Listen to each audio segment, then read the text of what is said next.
बिहार विधानसभा में राष्ट्रगान हो रहा था और सारे माननीय विधायक अपने अपने सीट से खड़े हो गए थे। लेकिन आप हिम्मत देखिए, कांग्रेस के अररिया से विधायक अबिदुर रहमान का, वो भाई साहब अपने कुर्सी पर बैठे हुए थे।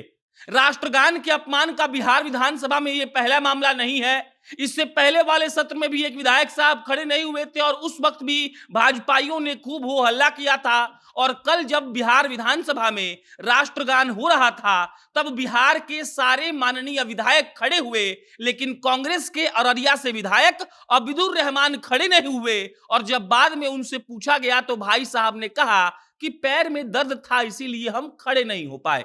आप समझिएगा इस बात को। एन राष्ट्रगान से एन पहले एक सदस्य के दिवंगत होने के कारण वहां पर मौन सभा रखा गया था। उस मौन सभा में अररिया के माननीय विधायक अबिदुर रहमान खड़े हुए थे, लेकिन राष्ट्रगान के वक्त उनके पैर में दर्द हो गया। और दूसरी बात यह है कि जब मौन के लिए सारे लोग खड़े हुए थे, तब उसमें ज्यादा समय लगा था, राष्ट्रगान में कम समय लगता है। लेकिन फिर भी अबिदुर रहमान साहब खड़े होना जरूरी नहीं समझे। और उसके बाद अब बिहार की राजनीति इस मुद्दे पर गर्म हो गई है।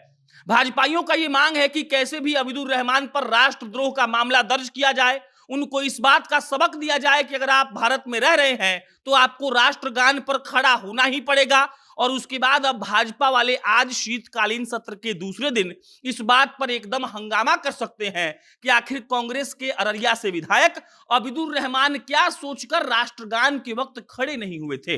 राष्ट्रगान भारत का राष्ट्रगान, जिसकी सारी लोग इज्जत करते हैं, लेकिन हमने कई दफा देखा है कि कांग्रेस के विधायक ये कहकर खड़े नहीं होते हैं कि हमारा मन, अगर हम खड़ा होना नहीं चाहें तो जबरदस्ती हमको कोई खड़ा नहीं कर सकता है। ये पहली बार नहीं है, हमने आपको बताया, इससे पहले भी कई दफा ऐसा हो चुका है। लेकिन इस बार भाजपा बिहार में विपक्ष में है और हम सबको पता है कि जब भाजपा विपक्ष में होती है तब वो कैसे किसी एक मुद्दे को पकड़कर एकदम से उठाती है, उछालती है और सामने वाले को मजबूर कर देती है कि आपको उस पर एक्शन लेना पड़ेगा। कल शीतकालीन सत्र बहुत जल्दी स्थगित कर दिया गया क्योंकि विपक्ष जो माने भाजपा के जो नेता थे वो एक साथ हो हल्ला करने लगे।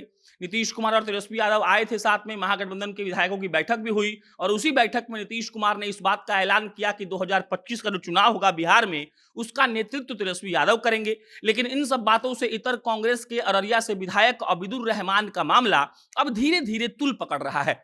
भाजपा वाले कह रहे हैं कि मौन सभा में खड़े होने के लिए उनके पैर में दर्द नहीं था, लेकिन राष्ट्रगान के वक्त खड़े होने के लिए उनके पैर में दर्द कैसे हो गया, इसका जवाब अबिदुर रहमान के पास नहीं है। वो सिर्फ साफ साफ इतना कह रहे हैं कि मेरे पैर में दर्द था, इसीलिए हम खड़े नहीं हुए।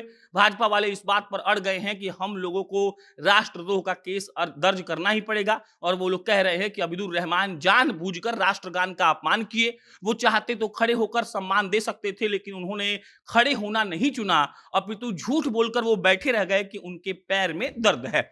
बाकी शीतकालीन सत्र आज भी होने वाला है और आज इस बात की गुंजाइश है कि इस मुद्दे को भाजपा एकदम जोर शोर से उठाएगी और इस बात के लिए हो हल्ला करेगी कि अबिदुर रहमान पर कैसे भी राष्ट्रद्रोह का मामला दर्ज हो। शीतकालीन सत्र में भाजपा ऐसा बहुत कम ही होने वाला है कि कुछ डिस्कशन या बातचीत होगा। वो लोग सदन नहीं चलने देंगे, ये पहले से ही क्लियर था। चाहे वो मुद्दा शराबबंदी का हो, चाहे वो मुद्दा जंगल राज का हो, चाहे वो मुद्दा अबिदुर रहमान का हो, इन सब मुद्दों को लेकर भाजपा एकदम मुखर तरीके से नीतीश कुमार और तेजस्वी यादव की सरकार का विरोध करेगी। और इधर नीतीश कुमार और तेजस्वी यादव अपने में मगन है, उनको लग रहा है कि हमको 24 और 25 का तैयारी करना है। उनको इस बात से फर्क ही नहीं पड़ रहा है कि बिहार में शराबबंदी के चलते लोग मर रहे हैं या बिहार में जंगल राज फिर से आ गया है। और भाजपा इस मुद्दे को पकड़कर लोगों के बीच जाना चाहती है। बाकी इस पर कोई अपडेट आएगा तो आपको हम इत्तला करेंगे। आप जनता जंक्शन देख रहे थे, मेरा नाम प्रशांत राय है। बहुत बहुत धन्यवाद।